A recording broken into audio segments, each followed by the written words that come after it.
మనం చూసుకున్నట్లయితే రైలుకు సంబంధించి కీలక అప్డేట్ అయితే రావడం జరిగింది. రైలు మీరు చూసుకోవచ్చు, తెలుగు రాష్ట్రాల్లో వర్షాలు, వరదలు కారణంగా 481 రైళ్లు ఆపేసినట్లు దక్షిణ మధ్య రైల్వే తెలిపిందనమాట. మరో 152 రైళ్లు దారి మళ్లించామని, 13 రైళ్లను పాక్షికంగా రద్దు చేశామని చెప్పేసి పేర్కొన్నారు. కాజీపేట, డోర్నకల్, విజయవాడ, గుంటూరు, విజయవాడ, డోర్నకల్, కాజీపేట, సికింద్రాబాద్, సిర్పూర్, కాగజ్నగర్, సికింద్రాబాద్, షాలిమార్ తదితర రైళ్లను రద్దు చేసినట్లు తెలిపారు. సముద్రం, ఇంటికన్నే,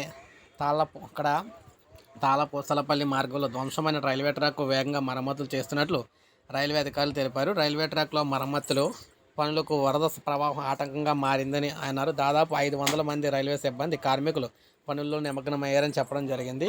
మొత్తంగా చూసుకుంటే 400 ఇప్పటి వరకు 481 రైళ్లు అయితే ఆపేశారనమాట. సో అందువల్ల రైలు ప్రయాణాలు అయితే ఎవరు పెట్టుకోవద్దని చెప్పేసి చెప్పడం జరిగింది. సో ఇవి పునరుద్ధరించడానికి అంటే తిరిగి స్టార్ట్ కావడానికి కొంత టైం అయితే పడుతుందని చెప్పడం జరిగిందనమాట. సో ఇది మనకు అప్డేట్. ఒక లైక్ చేయండి, సబ్స్క్రైబ్ చేసుకోవద్దు, మన ఛానల్ సబ్స్క్రైబ్ చేసుకొని